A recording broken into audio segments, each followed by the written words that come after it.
In pretty much any complex field, think science, art, even how we run businesses, there are always these key figures right at the start. Yeah, the ones who kind of set the stage, lay down the initial tracks. Exactly. And their ideas, well, they often stick around, sometimes controversially, shaping how we think for ages. When you look at administration, specifically thinking scientifically about getting work done, especially on the factory floor, one name just pops up immediately. Oh, absolutely. You have to be talking about Frederick Winslow Taylor. He's widely seen as, well, the father of scientific management. That's the one. And today, we're doing a deep dive specifically into his thinking, his principles. Right. And we've got some source material, some key excerpts that really lay out Taylor's core ideas, his particular focus on managing work and efficiency, right down at the worker level. So our mission here is to really unpack these concepts as Taylor presented them, try to get inside his head about the problems he was seeing. And figure out what insights, maybe even surprising ones, we can pull out about organizing work, even for today. Okay, let's get into it. Taylor wasn't just some theorist sitting in an office, was he? Our sources really highlight his background was, well, different. That's maybe one of the most crucial things about him. He wasn't an academic initially, or even a manager. He literally started at the bottom, apprentice machinist, common laborer. Wow, really? Yeah, then foreman, eventually chief engineer. So he saw the whole picture, but crucially, from the perspective of the shop floor, from the workers' level upwards. So he had that direct experience of, like, the nuts and bolts of how things actually happened or didn't happen. Precisely. And that experience, you can see it all through his work. It shaped his entire focus. He wasn't just seeing inefficiency as, numbers on a page. He saw it as a daily struggle, a conflict between workers and managers. And that leads us straight into what he considered the core problem, doesn't it? The sources use a pretty intense phrase for it. Industrial warfare. Yeah, and that's vital for understanding why he did what he did. He wasn't just aiming for efficiency's sake or just for profit. He genuinely believed industry was in a state of, well, war, this constant battle between labor and management. Industrial warfare. Yeah. Sounds pretty serious. What did he think was driving this fight? Well, from Taylor's point of view, the root of both the conflict and the inefficiency was something he called systematic soldiering. Systematic soldiering. Okay, what's that mean exactly? Like deliberately goofing off? It's more specific than just goofing off. He argued workers were intentionally, systematically producing much less than they actually could. It wasn't random laziness, he thought, but a kind of collective conscious strategy. But why? Why would workers intentionally work slower? Seems like it would hurt them too. Well, according to Taylor, the main driver was fear, specifically fear of unemployment. The thinking was, or so he believed, that there's only a fixed amount of work available. Ah, that old idea, the lump of labor. Exactly. So the workers reasoned, if we work faster and finish the job quicker, some of us are going to get laid off. There won't be enough work to go around. So to protect their jobs and their buddies' jobs, they'd just stretch out the work, make it last longer. That was his assessment, deliberately limiting output. And Taylor saw this as just incredibly wasteful, bad for the company, obviously, but ultimately bad for the workers, too, in the long run. Okay, so he sees this industrial warfare fueled by this systematic soldiering based on fear. And his big solution is scientific management. Right, that was his answer, scientific management. And the core idea, the philosophy behind it, was to use systematic scientific study to find and this is key, the single best way to do every single job. The single best way. Yes, but not just for efficiency's sake. The ultimate aim was to bridge that gap, to align the interests of the workers and the managers, to replace that warfare with cooperation built on, sharing the benefits of being more productive. Aligning interests by finding the one best way. Sounds ambitious. How did he plan to actually make that happen? He laid out these 4 principles, right? They seem to be the real framework. Yeah, these 4 principles are absolutely central. The first one is the development of a science of work. Okay, developing a science of work. What does that mean in practice for the managers? It means the managers now have a new job, basically. They are responsible for scientifically studying every single element of a task, Break it down, analyze the motions, the tools, the time it takes, everything. Like time and motion studies. That's part of it, yes. But also looking at the best tools, the best materials, the best sequence of actions. And through this rigorous study, they had to determine the single most efficient method.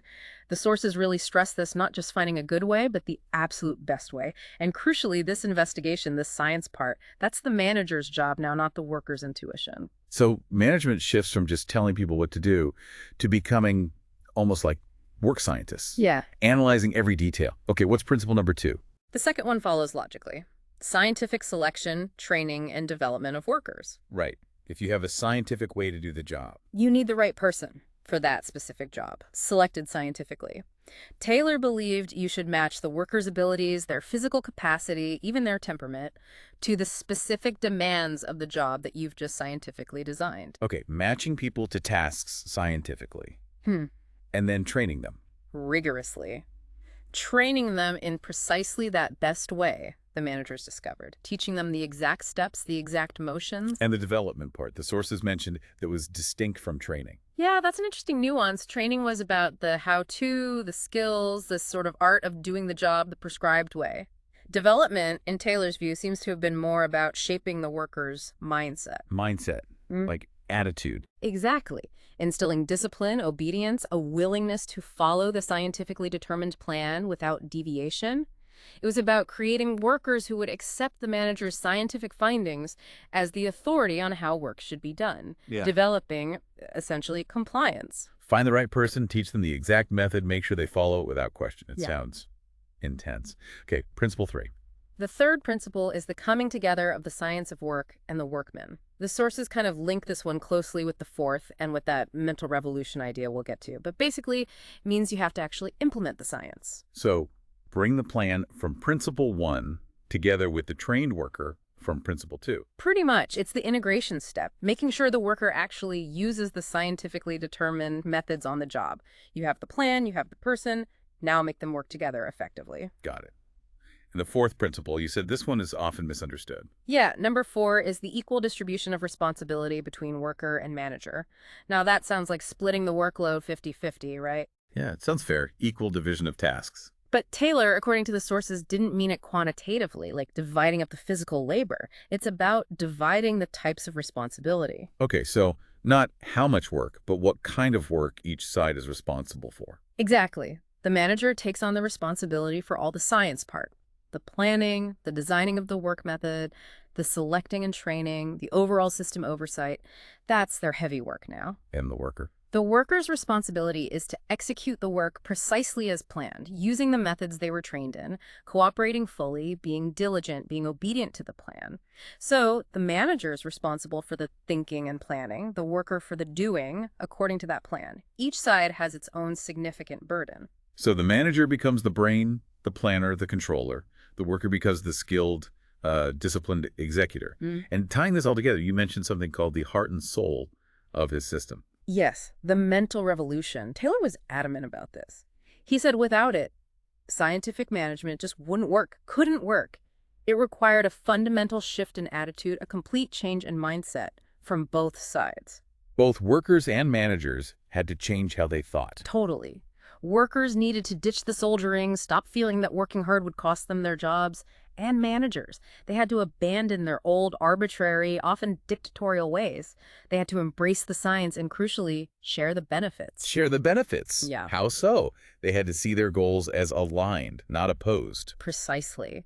The mental revolution was about both sides realizing that through scientific management, their interests were actually the same. If they could massively increase productivity using the best way, Taylor argued, there'd be more than enough wealth generated to go around. So workers get Much higher wages, significantly higher than they could possibly earn under the old, inefficient system. and the employers get. Lower labor costs per unit produced because each worker is making so much more, which means higher profits. So the mental revolution is that moment of realization. Hey, we can both win here. Higher wages for me, lower costs for you. It required genuine cooperation based on this shared potential gain. Which sounds like it leads directly into how he defined good management versus bad management. It absolutely does. For Taylor, good management was simple. It's when your workers are earning high wages and your company has low overall labor costs. It's achieving both simultaneously. That's the scientific management is working, And bad management. is when either one of those is missing. Right. Either wages are low or your labor costs are high. If it's not a win-win, it's bad management in his book. So the proof was in the mutual prosperity. Mm-hmm. Okay. But how did he actually get workers to buy in and push for that maximum productivity, especially given the soldiering habit? What was the motivator? Well, Taylor was pretty clear on this, especially in his early thinking. He fundamentally believed that people, workers specifically, were primarily driven by money, economic incentive. Just money. In his system, money was the key lever. It drove discipline, it encouraged obedience, it ensured compliance with the methods, it motivated skill and effort. Everything circled back to the paycheck. So you get people to follow the precise, demanding, best way by paying them more if they do. Essentially, yes. He was a huge advocate for a scientific wage payment system. And critically, it had to be based purely on individual performance. Not group effort, not your job title, not just showing up for work. It was about your output. And he had a specific system for this, didn't he? The famous one. The differential piece rate system? Yeah, this was really ingenious in a way. He'd scientifically determine a high but achievable target output for a job in a given time. A standard. A high standard, yeah. Now, if you, as a worker, met or beat that target, you got paid a significantly higher rate for every single piece you made that day. Okay, a bonus rate. A much higher base rate, actually. But here's the kicker. If you fell below that target, even just slightly, you were paid at a much lower rate per piece for your entire output. The gap between the high rate and the low rate was substantial. Wow. So there's a huge incentive to hit that mark and a big penalty if you miss it. Exactly. It made soldiering, or just average performance, very costly for the worker. It was designed to make maximum effort the only rational economic choice. That's a powerful mechanism. Okay, so beyond motivating the individual worker, Taylor also shook things up when it came to supervision, right? He challenged a pretty basic organizing principle. He did, famously. He completely rejected the principle of unity of command. The idea that a worker should only report to one boss. That's the one. Seems sensible, right? Less confusion. Yeah, avoids conflicting orders. Why did he object to it? His argument was all about specialization again. He looked at a typical job on the shop floor and saw that doing it the best way involved multiple different aspects. You know, the speed, the method, the quality control, machine setup, getting materials ready, planning the next step. Lots of different functions needed to support one worker. Right.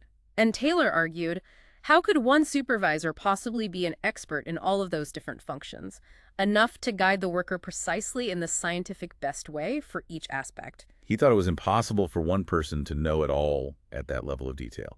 So what was his alternative? It was called functional foremanship. Sometimes you see it as functional formative.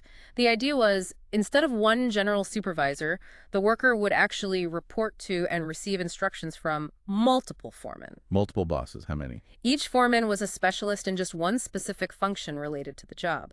The sources mention he envisioned maybe up to 8 different functional foremen interacting with a single worker. You know, maybe 4 dealing with planning aspects like route clerks, instruction card clerks, and 4 dealing with execution like speed bosses, quality inspectors, repair bosses. 8 bosses for one worker. That sounds chaotic. Conflicting priorities, confusion. It sounds it, doesn't it? But Taylor's justification was that the benefit of having expert, specialized guidance on each distinct part of the job outweighed the potential confusion.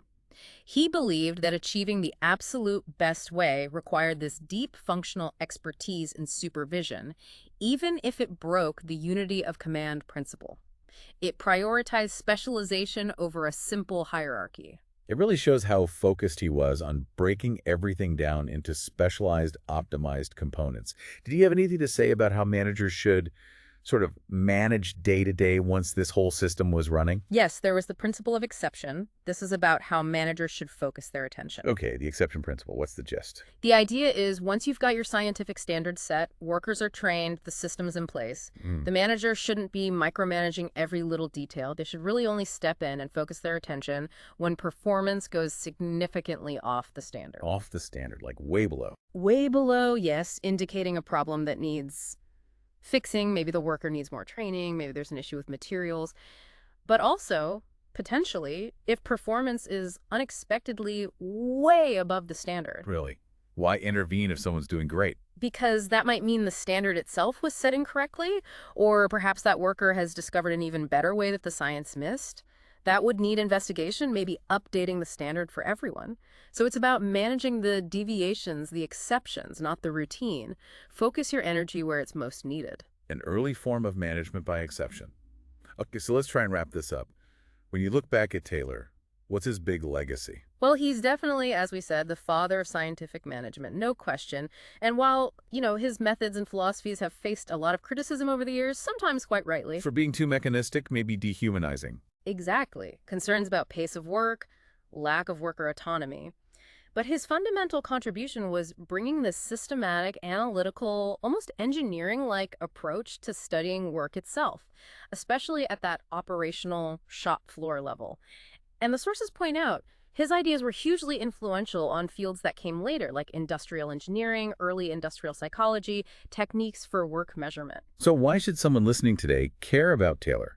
His ideas seem rooted in, early 20th century factories. Because honestly, the echoes are still around us. Maybe we don't call it Taylorism, but think about things like optimizing business processes, using performance metrics, tying compensation to hitting targets, specialized job training, the whole concept of searching for best practices. A lot of that sounds familiar. Right.